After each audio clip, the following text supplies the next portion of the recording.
Have you ever wondered why Alabama football doesn't just create fans, it creates believers?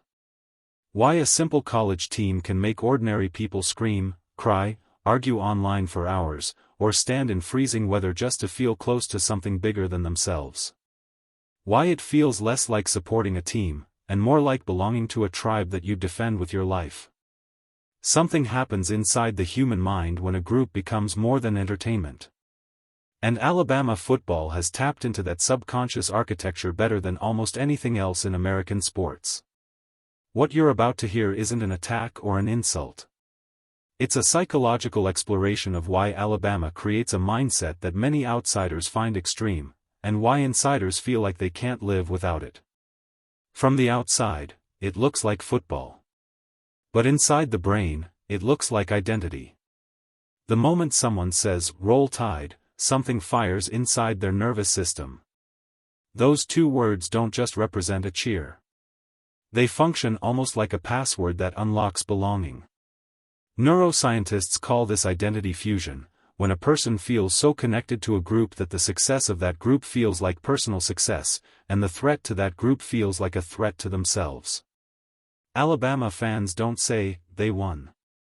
They say, "We won." That tiny shift in language reveals a massive shift in psychology. What most people don't realize is that stadiums operate like ancient tribal gatherings. Humans evolved in small, tightly bonded groups.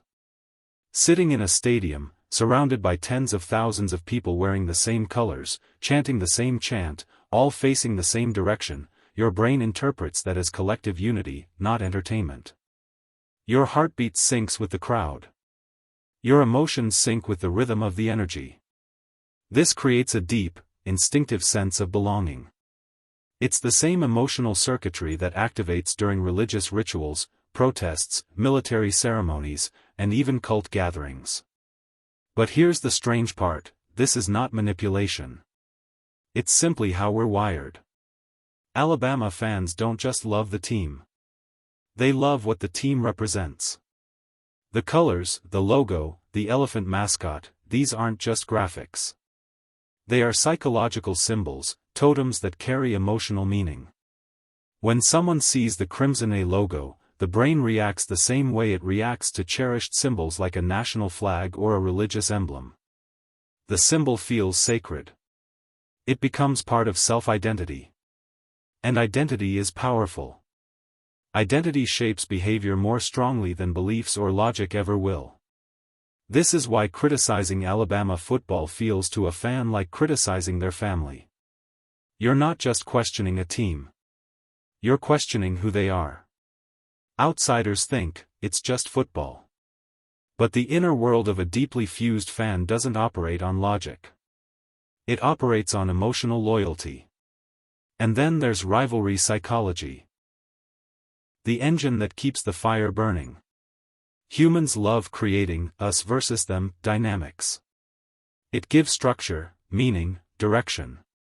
For Alabama fans, rivals like Auburn, LSU, Tennessee, or Georgia aren't just opponents.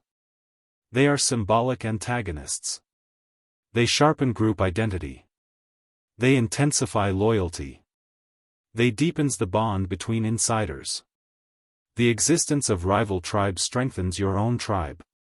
That's why rivalries never die, they're psychologically necessary. This isn't unique to sports. Every strong group throughout history used rivalry to strengthen identity, nations, religions, political parties, even friend groups. But sports gives us the safest, most socially acceptable version of tribal competition. Alabama isn't leading people to war. It's leading them to emotional release. But loyalty requires more than just identity and rivalry. It requires leadership. And Alabama had a leader who transcended coaching. Nick Saban wasn't just a figure in a headset. He was the embodiment of discipline, certainty, order, and dominance. He was the stabilizing force in the emotional storm. Fans didn't just believe in his strategy, they believed in his presence. His authority wasn't based on fear but on admiration and myth. In psychology, this is called charismatic authority. a leader becomes symbolic. They stop being seen as a normal person and start being seen as the manifestation of the group's values. That's why when he retired, the emotional reaction felt like heartbreak. Fans weren't just losing a coach. They were losing the anchor of their identity.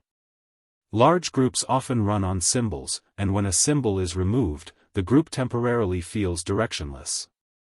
The emotional shock that spread across the fan base wasn't weakness, it was psychology. Then there are the rituals. Game day rituals, pre-game chants, wearing the same jersey, sitting in the same spot, watching with the same friends. Humans need rituals the way they need food. Rituals reduce anxiety. Rituals create meaning. Rituals build emotional memory. When 100,000 people participate in the same ritual at the same time, the emotional impact becomes enormous. The brain remembers that state as something sacred, powerful, unforgettable. And when the ritual ends, the brain wants more. That's why people come back season after season. It's not just loyalty. It's emotional addiction to unity. Winning adds another layer. Alabama's history of dominance created mythology. When success repeats long enough, people stop seeing it as luck or skill. They see it as destiny. We're meant to win. Greatness is who we are. This creates collective narcissism, not in the insulting sense, but in the psychological sense. A shared belief that the group is special, chosen, superior. And like all forms of narcissism, it comes with two sides, confidence and insecurity. When Alabama wins, fans feel validated. When Alabama loses, fans feel existentially shaken. To the outside world, this level of emotional reaction seems ridiculous. But inside the group, it makes perfect sense. You're not mourning a lost game. You're mourning a temporary crack in the identity you've built around that team. Of course, every deep emotional system has a shadow. The same psychological mechanisms that create unity can, in rare cases, create extremism, online arguments, heated rivalries, even fights. But this is not unique to Alabama. Any intense group identity can trigger defensive behavior. It's not a flaw in the sport. It's simply human psychology. The goal isn't to stop people from feeling passionate, it's to understand why passion becomes extreme. The truth is, the Alabama football mindset feels cult-like because it uses the same ancient psychological architecture. Identity fusion. Symbols. Rituals.